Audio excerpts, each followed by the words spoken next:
ಓಂ ಶ್ರೀ ರಾಘವೇಂದ್ರಾಯ ನಮಃ. ಎಲ್ರಿಗೂ ನಮಸ್ಕಾರ. ಬಹಳ ದಿವಸಗಳಿಂದ ನೀವು ಸಹ ರಾಯರ ಪೂಜೆಯನ್ನು ಮಾಡ್ತಾ ಇದ್ದೀರ.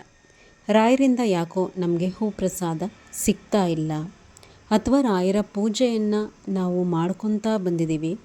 ಏನಾದರೂ ಒಂದಷ್ಟು ಸಂಕಲ್ಪಗಳನ್ನು ಮನಸ್ಸಿನಲ್ಲಿ ಇಟ್ಕೊಂಡು ಪೂಜೆ ಮಾಡಿದರೆ ಅದು ಈಡೇರಿಲ್ಲ, ಅಥವಾ ನಾವು ಅಂದ್ಕೊಂಡಂತಹ ಕಾರ್ಯಗಳು ರಾಯರಿಂದ ನಮಗೆ ಆಗಿಲ್ಲ ಅನ್ನೋವಂತಹವರು ಸಣ್ಣ ಪುಟ್ಟ ತಪ್ಪುಗಳನ್ನೇನಾದರೂ ನೀವು ರಾಯರ ಪೂಜೆಯಲ್ಲಿ ಮಾಡ್ತಾ ಇರ್ತೀರ. ಇದೇ ಕಾರಣ. ಕೆಲವರೆಲ್ಲ ಇನ್ನೊಂದಷ್ಟು ಜನ ನನಗೆ ಕೇಳೋದುಂಟು, ಅಂದರೆ ನಮ್ಮ ಕಣ್ಣೆದುರುಗಡೆ ರಾಯರು ಹೂಪ್ರಸಾದ ಕೊಡಲ್ಲ. ನಾವೇನಕ್ಕಾದರೂ ಕೇಳಿರ್ತೀವಿ, ನಾವು ಆಫೀಸ್ಗೆ ಹೋಗಿ ಬಂದಮೇಲೋ, ಕೆಲಸಗಳಿಗೆ ಹೋಗಿ ಬಂದಮೇಲೋ, ಇಲ್ಲ ಬೆಳಗ್ಗೆ ಪೂಜೆ ಮಾಡಿದ್ರೆ ಮಧ್ಯಾಹ್ನ ಹೂ ಕೊಡ್ತಾರೆ. ಇವೇ ಕಾರಣಗಳು. ಅಂದರೆ ನಮಗೆ ಗೊತ್ತಿಲ್ಲದಲೇ ನಾವು ಏನು ಒಂದು ಸಣ್ಣ ಪುಟ್ಟ ತಪ್ಪುಗಳು ನಮ್ಮಿಂದ ರಾಯರ ಪೂಜೆಯಲ್ಲಿ ಆಗ್ತಾ ಇರ್ತಲ್ವ, ಈ ತಪ್ಪುಗಳನ್ನು ಸಹ ನಮಗೆ ಅವ್ರ ಎದುರುಗಡೆ ಹೂಪ್ರಸಾದವನ್ನು ಕಣ್ಣಿಂದ ನೋಡ್ಲಿಕ್ಕೆ ಆಗ್ತಿರಲ್ಲ. ದಯಮಾಡಿ ನಾನು ಹೇಳ್ತಾ ಹೋಗ್ತೀನಿ ಒಂದಷ್ಟು ಸಣ್ಣ ಪುಟ್ಟ ತಪ್ಪುಗಳು. ಈ ತಪ್ಪುಗಳನ್ನೇನಾದರೂ ನೀವು ಸಹ ರಾಯರ ಪೂಜೆಯಲ್ಲಿ ಮಾಡ್ತಾ ಇದ್ದರೆ ದಯಮಾಡಿ ಅವುಗಳನ್ನು ತಿದ್ದುಕೊಳ್ಳಿ. ಖಂಡಿತ ರಾಯರ ಅನುಗ್ರಹ ನಿಮ್ಮ ಮೇಲೂ ಸಹ ಆಗುತ್ತೆ. ಸಣ್ಣ ಪುಟ್ಟ ತಪ್ಪುಗಳನ್ನು ಮಾಡಿದಾಗ ಎಲ್ಲೋ ನಮ್ಮ ಕಣ್ಣೆದುರುಗಡೆ ಹೂಪ್ರಸಾದ ಆಗಿರಲ್ಲ, ಅಥವಾ ನಾವು ಅಂದ್ಕೊಂಡದ್ದು ಆಗಿರಲ್ಲ. ಹೇಳ್ತಾ ಹೋಗ್ತೀನಿ ನೋಡಿ. ಗುರುವಾರ ನೀವು ರಾಯರ ಪೂಜೆಯನ್ನು ನೀವು ಮಾಡ್ತಾ ಇದ್ದೀರಾ ಅಂತಂದರೆ, ರಾಯರಿಗೆ ತುಳಸಿಯನ್ನು ಇಡದೆ ಯಾವುದೇ ಕಾರಣಕ್ಕೂ ಪೂಜೆ ಮಾಡಬೇಡಿ. ತುಳಸಿಯನ್ನು ರಾಯರಿಗೆ ಏರಿಸದೆ ಗುರುವಾರ ಪೂಜೆ ಮಾಡುವಂತಹದ್ದು ಸಂಪೂರ್ಣ ಫಲವನ್ನು ನಮಗೆ ಕೊಡೋದಿಲ್ಲ.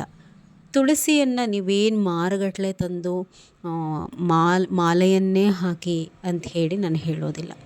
ನಿಮಗೆ ಶಕ್ತಿ ಅಷ್ಟೆಲ್ಲ ತಂದು ಮಾಡಲಿಕ್ಕೆ ಆಗಲಿಲ್ವ, ನೀವು ತುಳಸಿಯನ್ನು ಮನೆಯಲ್ಲಿ ಏನು ಪಾಟ್ಗಳಲ್ಲಿ, ಬೇರೆ ಪಾಟ್ಗಳಲ್ಲಿ ಹಾಕ್ಕೊಂಡು ಅಟ್ಲೀಸ್ಟ್ ಅದನ್ನೇ ಕಿತ್ಬಿಟ್ಟು ರಾಯರಿಗೆ ಸಮರ್ಪಣೆಯನ್ನು ನೀವು ಗುರುವಾರ ಮಾಡಿ. ಒಂದು ಸ್ವಲ್ಪನಾದರೂ ಅಷ್ಟೇ ರಾಯರಿಗೆ ಗುರುವಾರದೊತ್ತು ತುಳಸಿಯನ್ನು ಇಡಲೇಬೇಕು. ಗುರುವಾರನೂ ಅಷ್ಟೇ. ಮತ್ತು ನೀವು ಯಾವುದಾದರೂ ರಾಯರ ವ್ರತ ಹಿಡಿತೀರಲ್ವ, ಆ ವ್ರತ ಹಿಡಿದಾಗ ಎಷ್ಟು ದಿನ ನೀವು ಪೂಜೆ ಮಾಡ್ತೀರೋ ಅಷ್ಟೂ ದಿನವೂ ಸಹ ರಾಯರಿಗೆ ನೀವು ತುಳಸಿಯನ್ನು ಇಟ್ಟು ಪೂಜೆ ಮಾಡೋ ಅಂತಹದ್ದೇ ಶ್ರೇಷ್ಠ. ನಾನು ಆಗಲೇ ಹೇಳಿದೆ, ಮಾರುಗಟ್ಟಲೆ ತಂದು ಹಾಕಲೇಬೇಕು ಅಂತ ಏನಿಲ್ಲ. ಸಣ್ಣದಾಗಿ ಒಂದು ಕುಡಿ ಕಿತ್ಕೊಂಡು ಬಂದು ಇಟ್ಟರೂ ಸಾಕು. ಕೆಲವೊಂದೆಲ್ಲ ವಿಡಿಯೋಗಳಲ್ಲಿ ಹೇಳಿದ್ದೀನಿ, ಯಾವತ್ತು ಕೀಳಬಾರ್ದು ತುಳಸಿಯನ್ನು ಅಂತಂದು. ನೋಡಿಕೊಂಡು ಆ ದಿನಗಳಲ್ಲಿ ಕೀಳಲಿಕ್ಕೆ ಹೋಗಬೇಡಿ. ಸ್ವಲ್ಪ ನೋಡಿಕೊಂಡು ಮುಂಚೆನೇ ಕಿತ್ಬಿಟ್ಟು ಫ್ರಿಡ್ಜ್ನಲ್ಲಿ ಇಟ್ಕೊಂಡು ರಾಯರಿಗೆ ಸಮರ್ಪಣೆಯನ್ನು ಮಾಡಿ. ಒಟ್ಟಿನಲ್ಲಿ ಗುರುವಾರ ತುಳಸಿ ಇಡದಲೇ ಪೂಜೆ ಮಾಡಬಾರ್ದು. ಮತ್ತು ಗುರುವಾರ ಯಾರೆಲ್ಲ ರಾಯರ ಪೂಜೆ ಮಾಡ್ತೀರಾ ಅವತ್ತಿನ ದಿವಸ ತಲೆಗೆ ಸ್ನಾನ ಮಾಡಿಕೊಂಡೇ ರಾಯರ ಪೂಜೆಯನ್ನು ಮಾಡಬೇಕು. ಹೆಣ್ಮಕ್ಳು ದಯಮಾಡಿ ನೈಟಿ ಚೂಡಿದಾರಲ್ಲಿ ಪೂಜೆಯನ್ನು ಮಾಡಲಿಕ್ಕೆ ಹೋಗಬೇಡಿ. ಈ ಒಂದು ವಿಚಾರವನ್ನು ಹಿಂದಿನ ವಿಡಿಯೋನಲ್ಲಿ ಹಾಕಿದ್ದೀನಿ. ಆವಾಗ ಕೇಳಿದ್ದೀರ, ಮದುವೆ ಆಗಿಲ್ದೇ ಇರುವಂತಹ ಹೆಣ್ಮಕ್ಳು ಚೂಡಿದಾರಲ್ಲಿ ಪೂಜೆ ಮಾಡ್ಬೋದಾ ಅಂತಂದು. ನೀವು ಏನೂ ಮಾಡಲಿಕ್ಕಾಗಲ್ಲ, ಮಾಡಿ. ಮಾಮೂಲಿ ದಿನಗಳಲ್ಲಿ ಚೂಡಿದಾರಲ್ಲಿ ಮಾಡ್ಕೊಳ್ಳಿ. ಆದರೆ ವಿಶೇಷವಾಗಿ ಗುರುವಾರ ಅಥವಾ ಏಕಾದಶಿ ಪೂಜೆ, ರಾಯರ ಒಂದು ವಿಶೇಷ ಪೂಜೆಗಳನ್ನ ಮಾಡ್ತಿದ್ದೀರಾ ಅಂತಂದರೆ ಬಂದರೆ ಸೀರೆ ಉಟ್ಕೊಳ್ಳಿ. ಅಂದರೆ ಸೀರೆ ಉಡುವಂತಹ ವಯಸ್ಸಿನಲ್ಲಿ ನೀವಿದ್ದರೆ ಸೀರೆ ಉಟ್ಕೊಳ್ಳಿ. ಇಲ್ಲ ಅಂತಂದರೆ ಅಟ್ಲೀಸ್ಟ್ ಸಾಂಪ್ರದಾಯಿಕ ಉಡುಗೆ ಬರುತ್ತಲ್ವ, ಒಂದು ಲಂಗ ಬ್ಲೌಸು, ಲಂಗ ದಾವಣಿ, ಆ ತರಹದ ಉಡುಗೆಗಳಲ್ಲಿ ಪೂಜೆ ಮಾಡಿ. ಮಠಕ್ಕೂ ಸಹ ಆ ತರಹದ ಬಟ್ಟೆಗಳಲ್ಲಿ ಹೋಗಿ ಒಳ್ಳೆಯದು. ಇನ್ನು ದಯಮಾಡಿ ಗಂಡಸರು ಸಹ ಈ ಪ್ಯಾಂಟು, ಬರ್ಮೋಡಗಳನ್ನ ಹಾಕ್ಕೊಂಡು ರಾಯರಿಗೆ ಪೂಜೆ ಮಾಡಬೇಡಿ, ಫಲ ಇಲ್ಲ. ಗುರುವಾರದೊತ್ತು ಇನ್ನು ಯಾರೆಲ್ಲ ಹೆಣ್ಮಕ್ಳು ಪೂಜೆ ಮಾಡ್ತೀರಾ, ತುಳಸಿ ಪೂಜೆಯನ್ನು ಮಾಡ್ದಲೇ ರಾಯರ ಪೂಜೆ ಮಾಡಬಾರ್ದು. ಮೊದಲು ನಾವು ತುಳಸಿಯ ಪೂಜೆಯನ್ನು ಮಾಡಿ, ತುಳಸಿ ಗಿಡದ ಎದುರುಗಡೆ ಒಂದು ದೀಪ ಹಚ್ಚಿ, ಒಳಗಡೆ ಬಂದೇನೆ ದೇವರ ಮನೆಯಲ್ಲಿ ದೀಪವನ್ನು ಹಚ್ಚಬೇಕು. ಕಾರಣ ನಾನು ಸುಮಾರಷ್ಟು ವಿಡಿಯೋಸಲ್ಲಿ ಹೇಳಿದ್ದೀನಿ. ನಮ್ಮ ಮನೆಗೆ ನಾವು ರಾಯರ ಪೂಜೆ ಗುರುವಾರ ಮಾಡಿದಾಗ ರಾಯರು ನಮ್ಮ ಮನೆ ಒಳಗಡೆ ಬರ್ತಾರಲ್ವ, ತುಳಸಿ ಗಿಡದ ಮುಂದೆ ನಾವು ಏನು ದೀಪವನ್ನು ಹಚ್ಚಿರ್ತೀವಿ ಅದನ್ನು ನೋಡಿ ರಾಯರು ಒಳಗಡೆ ಬರ್ತಾರಂತೆ. ಹೀಗಾಗಿ ತುಳಸಿ ಗಿಡವನ್ನು ಖಾಲಿ ಬಿಡಬೇಡಿ. ಗುರುವಾರ ರಾಯರ ಪೂಜೆಗೆ ಮೊದಲು ಹೊರಗಡೆ ತುಳಸಿ ಗಿಡದ ಹತ್ರ ದೀಪ ಹಚ್ಚಿಬಿಟ್ಟು ಆಮೇಲೆ ಒಳಗಡೆ ಪೂಜೆ ಮಾಡ್ಕೊಳ್ಳಿ. ಹೆಣ್ಮಕ್ಳು ಯಾವುದೇ ಕಾರಣಕ್ಕೂ ಗುರು ಸ್ತೋತ್ರವನ್ನು ಹೇಳಬೇಡಿ. ಸುಮಾರಷ್ಟು ವಿಡಿಯೋಗಳನ್ನು ಹಾಕಿದ್ದೀನಿ. ಮಂತ್ರಾಲಯದಿಂದ ತಂದಂತಹ ಪುಸ್ತಕಗಳಲ್ಲಿ ಪ್ರಿಂಟ್ ಆಗಿರೋದನ್ನು ಸಹ ನಿಮಗೆ ಫೋಟೋ ತೆಗೆದು ನಾನು ವಿಡಿಯೋಸಲ್ಲಿ ಹಾಕಿದ್ದೀನಿ. ಏಕೆಂದರೆ ಈಗ ಸೋಷಲ್ ಮೀಡಿಯಾಗಳಲ್ಲಿ ಬೇರೆ ಬೇರೆ ಚಾನಲಲ್ಲಿ ಒಬ್ಬರು ಹೇಳಿ ತೊಂದರೆ ಇಲ್ಲ ಅಂತ ಹೇಳೋದು, ನಾವು ಹೇಳಬೇಡಿ ಅನ್ನುವಂಥದ್ದು, ಕೇಳೋ ಅಂಥವ್ರಿಗೆ ಯಾವುದು ಸರಿ ಯಾವುದು ತಪ್ಪು ಅನ್ನುವಂತಹ ಒಂದು ಕನ್ಫ್ಯೂಷನ್ ಬರುತ್ತೆ. ಹೀಗಾಗಿಯೇ ನಾನು ಬಾಯಲ್ಲಿ ಹೇಳೋದು ಬೇಡ ಅಂತಂದು ಮಂತ್ರಾಲಯದಿಂದ ತಂದಂತಹ ಒಂದು ರಾಯರ ಸೇವಾ ಪುಸ್ತಕ, ಅದರಲ್ಲೇ ಪ್ರಿಂಟ್ ಮಾಡಿದ್ದಾರೆ.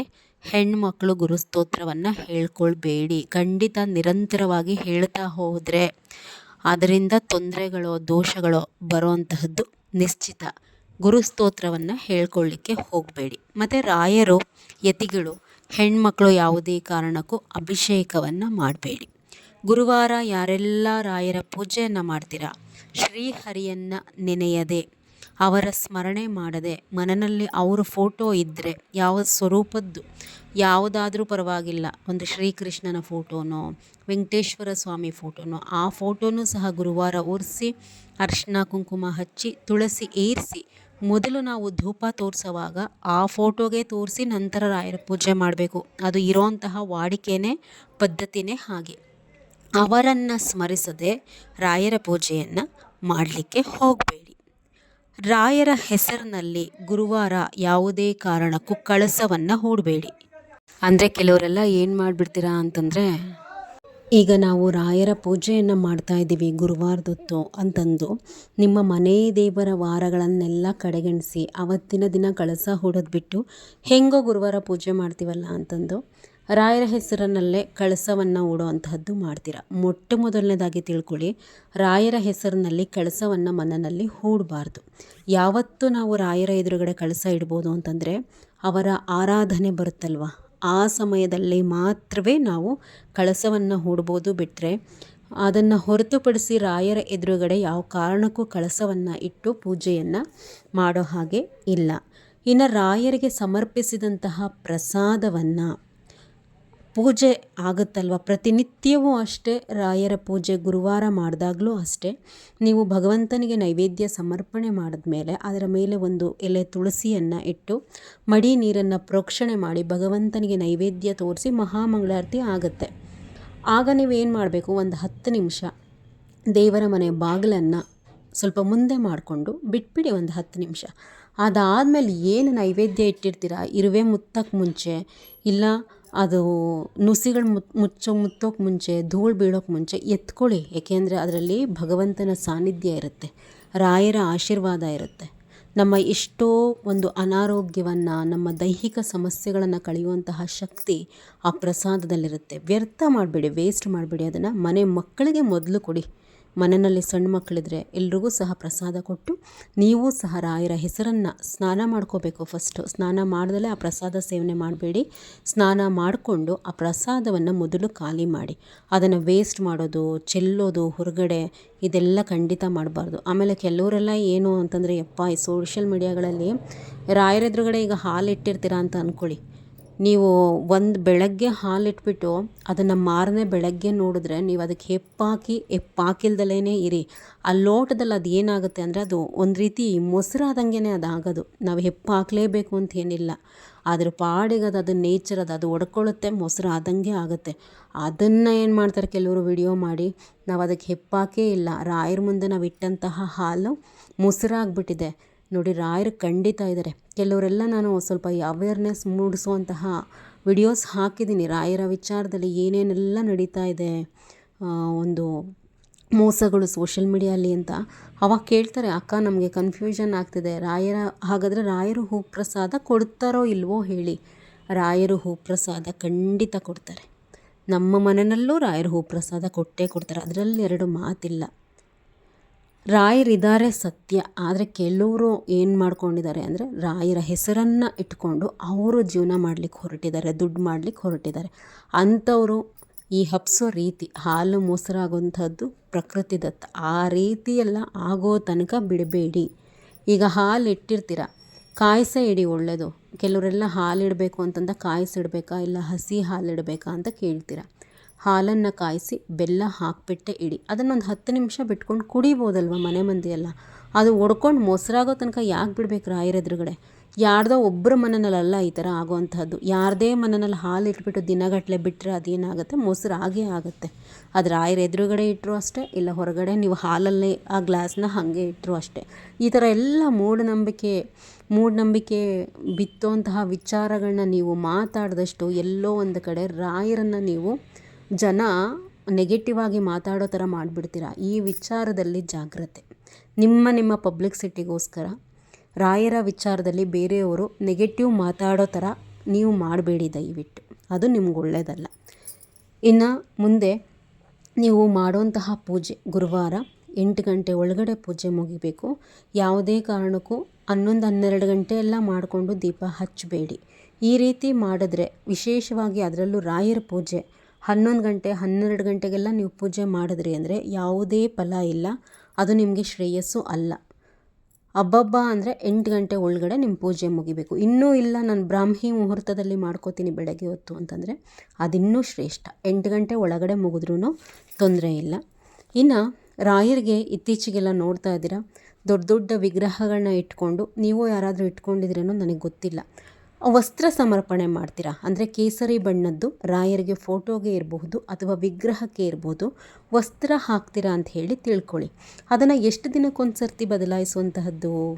ಈಗ ಒಂದು ರಾಯರಿಗೆ ಒಂದು ವಸ್ತ್ರ ಹಾಕ್ಬಿಟ್ರೆ ತಿಂಗಳಗಟ್ಟಲೆ ರಾಯರ ಮೇಲೆ ಅದನ್ನೇ ಬಿಡಬಾರ್ದು. ಅಂದರೆ ಈಗೇನೋ ಎಲ್ಲ ಕ್ಲೀನ್ ಮಾಡ್ಕೊತೀರಾ ಗುರುವಾರ, ಫೋಟೋ ಮತ್ತು ವಿಗ್ರಹ ಎಲ್ಲ ಅದೇ ಬಟ್ಟೆಯನ್ನು ತೆಗೆದು ಮತ್ತೆ ರಾಯರಿಗೆ ಹೊದಿಸುವಂತಹದ್ದು. ನೀವು ಈಗ ಒಂದೇ ಬಟ್ಟೆನ ತಿಂಗಳೆಲ್ಲ ಹಾಕ್ಕೊತೀರಾ ಹೋಗಿದ್ದಲ್ಲೇ, ಮತ್ತು ರಾಯರಿಗೆ ಹೆಂಗೆ ಅದನ್ನೇ ಹಾಕುವಂತಹದ್ದು? ಹಾಗೆಲ್ಲ ಮಾಡಬಾರ್ದು. ನೀವು ಮತ್ತು ರಾಯರಿಗೆ ಅಂತಂದರೆ ಆ್ಯಕ್ಚುಲಾಗಿ ನೋಡಿಕೊಂಡ್ರೆ ಪ್ರತಿನಿತ್ಯ ಬೇರೆ ವಸ್ತ್ರ ಹಾಕಬೇಕು ನಾವು ತೆಗೆದು. ನಾವು ಹೇಗೆ ಸ್ನಾನ ಮಾಡಿಕೊಂಡಾಗ ಮಡಿ ವಸ್ತ್ರ ಬೇರೆ ಹಾಕ್ಕೋತೀವೋ ಪೂಜೆಗೆ ಮುನ್ನ, ರಾಯರಿಗೂ ಹಾಗೆ ಪ್ರತಿನಿತ್ಯ ವಸ್ತ್ರವನ್ನು ಬೇರೆ ಹಾಕಬೇಕು. ಅದೂ ಆಗಿಲ್ಲ ಅಂತಂದರೆ ಅಟ್ಲೀಸ್ಟ್ ನೀವು ಗುರುವಾರ ವಾರಕ್ಕೊಂದ್ಸರ್ತಿನಾದರೂ ಆ ವಸ್ತ್ರವನ್ನು ಖಂಡಿತ ಬದಲಾಯಿಸಲೇಬೇಕು. ಒಂದೇ ವಸ್ತ್ರವನ್ನು ಆ ರೀತಿ ತಿಂಗಳುಗಟ್ಟಲೆ ಹಾಕಬೇಡಿ, ದೋಷ ಬರುತ್ತೆ. ಮತ್ತು ಈಗ ಒಂದು ಗುರುವಾರ ನೀವು ಆ ವಸ್ತ್ರ ತೆಗೆದು ಬೇರೆ ಹಾಕ್ತಿದ್ದೀರಾ ಅಂತಂದರೆ ಆ ವಸ್ತ್ರವನ್ನು ನೀವು ಮತ್ತಿನ್ನೊಂದು ಸರ್ತಿ ಹಾಕಬೇಕಾದ್ರೆ ಮಡಿ ಮಾಡಬೇಕು ಅಂತಂದರೆ ರಾಯರಿಗೆ ಬಳಸುವಂತಹ ಆ ಬಟ್ಟೆಯನ್ನು ಸೋಪು ಡಿಟರ್ಜೆಂಟ್ಸ್ ಎಲ್ಲ ಹಾಕಿ ಒಗಿಲಿಕ್ಕೆ ಬರೋದಿಲ್ಲ. ಕೇವಲ ಒಂದು ಮಡಿ ನೀರಿನಲ್ಲಿ ಆ ಬಟ್ಟೆನ ಅದ್ಬಿಟ್ಟು ಮಡಿಯಾದಂಥ ಜಾಗದಲ್ಲಿ ಒಣಗಿಸ್ಬಿಟ್ಟು ಎತ್ತಿ ಇಟ್ಕೋಬೇಕು ನೀವು ದೇವ್ರ ಮನೆಯಲ್ಲಿ. ಈ ರೀತಿ ವಸ್ತ್ರವನ್ನು ಅಟ್ಲೀಸ್ಟ್ ವಾರಕ್ಕೊಂದು ಸರ್ತಿ ಆದರೂ ನೀವು ಬದಲಾವಣೆ ಮಾಡೋ ಹಾಗಿದ್ದರೆ ರಾಯರಿಗೆ ವಸ್ತ್ರವನ್ನು ಸಮರ್ಪಣೆ ಮಾಡಿ. ಒಂದು ಸರ್ತಿ ಹಾಕಿಬಿಟ್ಬಿಟ್ಟು ತಿಂಗಳೆಲ್ಲ ಹಾಕ್ತೀರಾ ಅನ್ನೋ ಹಾಗಿದ್ದರೆ ಅದನ್ನು ಹಾಕಲಿಕ್ಕೆ ಹೋಗಲೇಬೇಡಿ. ಯಾವುದೇ ಮಾಡಿದ್ರೂ ಅದು ನಮ್ಗೆ ಒಳ್ಳೆಯದಾಗಬೇಕು. ಅದು ಬಿಟ್ಟು ನಾವು ಗೊತ್ತಿಲ್ಲದಲೇ ಏನೇನೋ ಮಾಡಲಿಕ್ಕೆ ಹೋದಾಗ ಅದು ಇನ್ನೊಂದು ರೀತಿ ನಮಗೆ ನೆಗೆಟಿವ್ ಆಗಿ ಕಾಡಲಿಕ್ಕೆ ಶುರು ಮಾಡುತ್ತೆ. ರಾಯರಿಗೆ ಈಗ ಇನ್ನೊಂದು ನೋಡಿ, ಕೆಲವರೆಲ್ಲ ಕಾಮೆಂಟ್ಸಲ್ಲಿ ಕೇಳ್ತೀರಾ, ರಾಯರಿಗೆ ಹಾಕುವಂತಹ ತುಳಸಿ ಮಾಲೆ ಏನಿದೆ, ರಾಯರ ಫೋಟೋಗೆ ನಾವು ತುಳಸಿ ಮಾಲೆ ಹಾಕ್ತೀವಲ್ವ, ಅಂದರೆ ತುಳಸಿ ಕಟ್ಟಿರುವಂತಹದ್ದಲ್ಲ, ತುಳಸಿ ಮಾಲೆ ರಾಯರಿಗೆ ಹಾಕ್ತೀವಲ್ವ, ಅದನ್ನು ನೀವು ತೆಗೆದುಬಿಟ್ಟು ಮತ್ತು ನೀವು ಹಾಕ್ಕೊಳ್ಳೋದು ಪೂಜೆ ಮಾಡುವಾಗ ಮತ್ತೊಂದು ವಾರ ರಾಯರಿಗೆ ಹಾಕುವಂತಹದ್ದು, ಈ ರೀತಿ ಖಂಡಿತ ಮಾಡಬೇಡಿ.